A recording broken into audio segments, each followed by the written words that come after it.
brass, doing the maintenance and all that.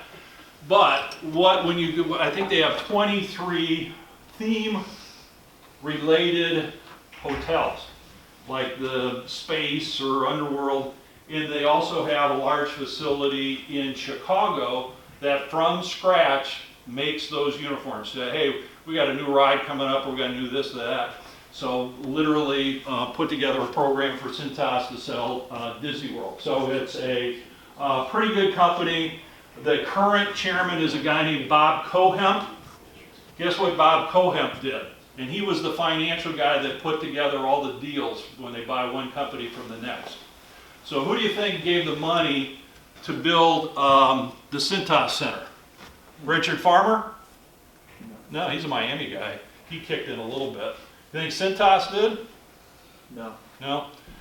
When you talk about entrepreneurs, if you, just like Carl Lindner, if you can give $45 million out of your pocket to build the Cintas Center and say, Cohemp is kind of hard to say. Every nickel I've ever made is because of Cintas. Why don't you call it the Cintas Center? Okay? There you go.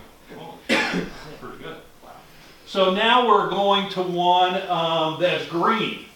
This would have been a company in the olden days called Armco up in Middletown. So it was one of the major steel manufacturers. Why would there have been a steel mill in Middletown? Same reason they had a Champion paper mills. Because what do you need a lot of in making steel? Water.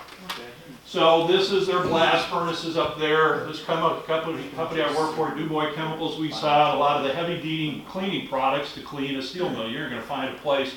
Paper mills are dirty. Steel mills are filthy. Okay? So I think their stock went down 4% yesterday, and they've been struggling for 40 years. Yes, sir. So who started the steel mill? Or Armco. was that the last name? Yes, that was the name of the company. It stood for American something or other, but in 1933 it was Armco, and it had pretty substantial modern blast furnaces. Was not U.S. Steel, not Bethlehem Steel, but was one of the major 6 steel makers back in that era. Okay? And so it's called AK Steel now because of who's put in the money and all that kind of stuff. But they've been struggling for a long time. This was the mural I knew the least about until yesterday, where I actually had lunch with a guy named Rene Robichaud, who was a Goldman Sachs or a Salomon Brothers guy, and he'd been doing great on Wall Street. And when he was about 40 years old, they asked him, he was an accountant, Harvard MBA, that kind of a guy, to come to Cincinnati, Ohio. You know, all these companies that you're seeing are headquartered in Cincinnati, to run, it was Newport Steel, they later changed it to NS Group. But he bought, it was worth $150 million, and 7 years later, this would have been 2007. So this factory they made cannonballs during World War, or the Civil War, is when the plant actually started.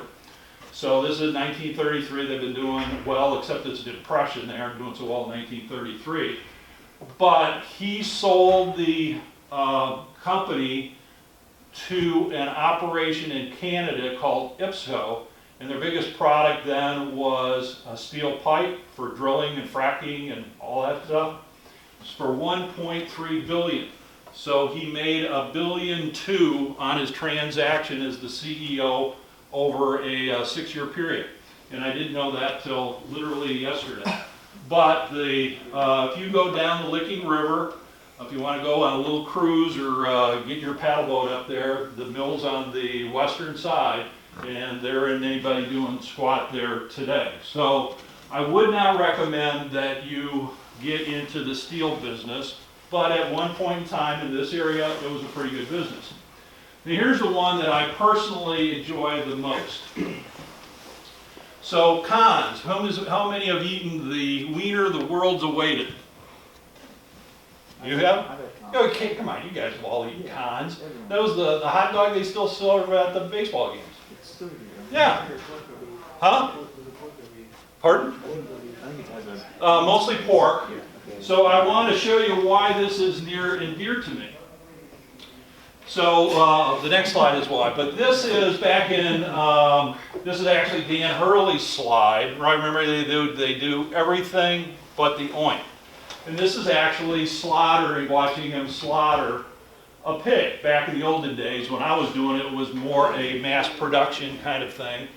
But I think I have seen probably, I started as a merger acquisition guy we bought the commercial soap division from Procter & Gamble, we bought Roto-Rooter, we bought all the companies that made up Omnicare.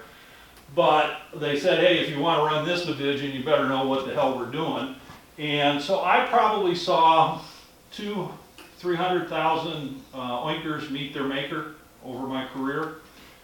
So, where do you think it comes from? And back in the olden days, this is how they did it, okay? So, I moved back here from New York about 3.5 years ago.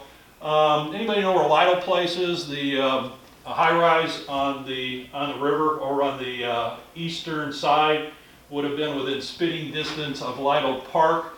And Fort Washington was kind of where the Riverfront Stadium and Lido Park in that area. So this is up the Mill Creek Valley, or Spring Grove Avenue. And so now we're getting to why Porkopolis was its name. There were 17 acres there. They killed about 10,000 pigs a day for every day. Did you maybe not eat pork? You eat beef? Yeah. Did you eat chicken? You want to be bad, go to a turkey plant. Those are really bad, because turkeys are ugly. Anyhow, so I come back, I'm on my little cycling line. Kanzabin, who was currently owned by Sara Lee. Sara Lee, you guys all know Sara Lee out of Chicago? And this was the site. It was 17 acres. And again, I've seen, and we cleaned with all these big foaming piece of equipment, because the USDA mandates what? Be done every day. Thankfully. Cleaning. So if you're ever, it's too old for you guys, but a big book that we would have had to read when I was a kid was the Jumble, about the meat processing. They didn't clean them back then, and people got sick. People still get sick with Chipotle, but it's so infrequently. You'd be glad to know these plants are largely spick and span because they got too much to risk. But then, so the next slide, who's that? Me.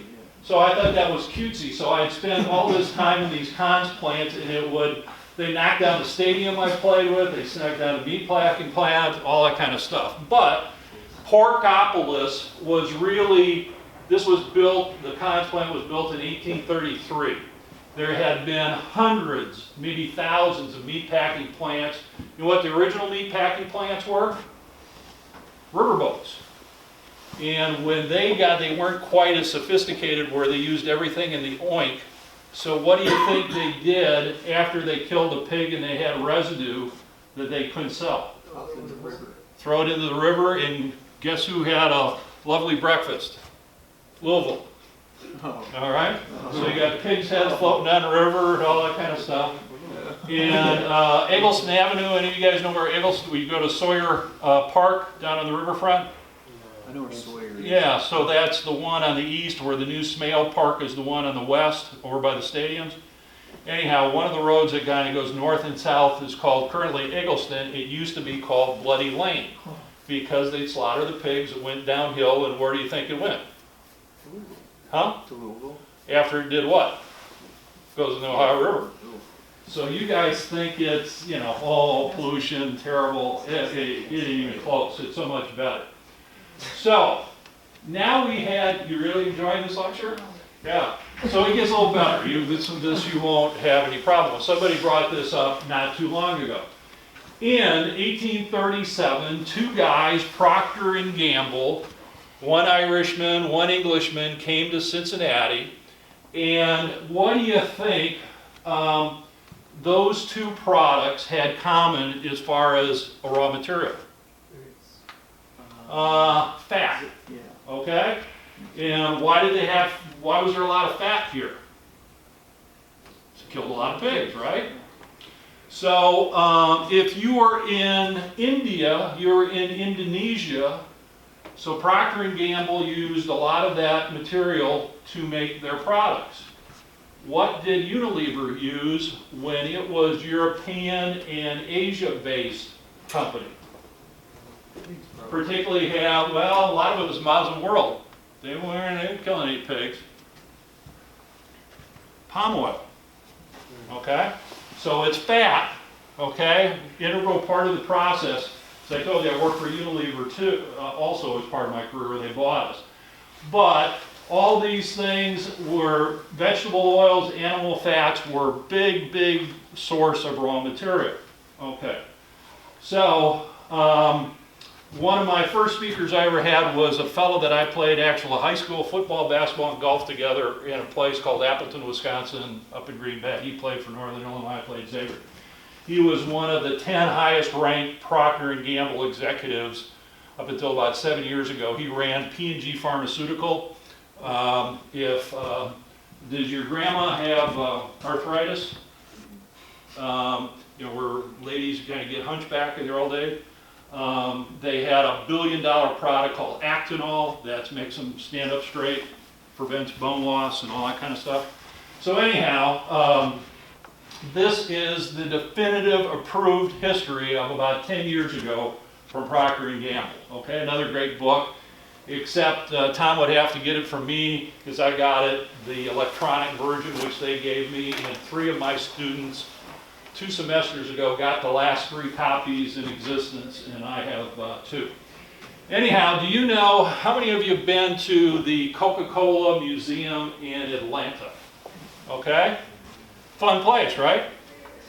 Well, not too bad of a business for originally they were mixing it with a little bit of cocaine, right? So, Cincinnati Procter & Gamble in my class has actually gone there. Of course, in Procter & Gamble in a conservative style, they aren't going to let people in to see their museum, or you got to know somebody. So this is one of my students from a couple of semesters ago. The other fellow is one of their archivists. And so you can't see it too much there, but one of the soap there, and this is the advertising they used to build back in those days. I'm talking about 1831 was in Procter & Gamble. The mass marketing stuff really started after the Civil War. We're talking about 1870s, 1980s. And they would do these big posters. So this particular soap, and I forget the name of it, I got to look a little closer.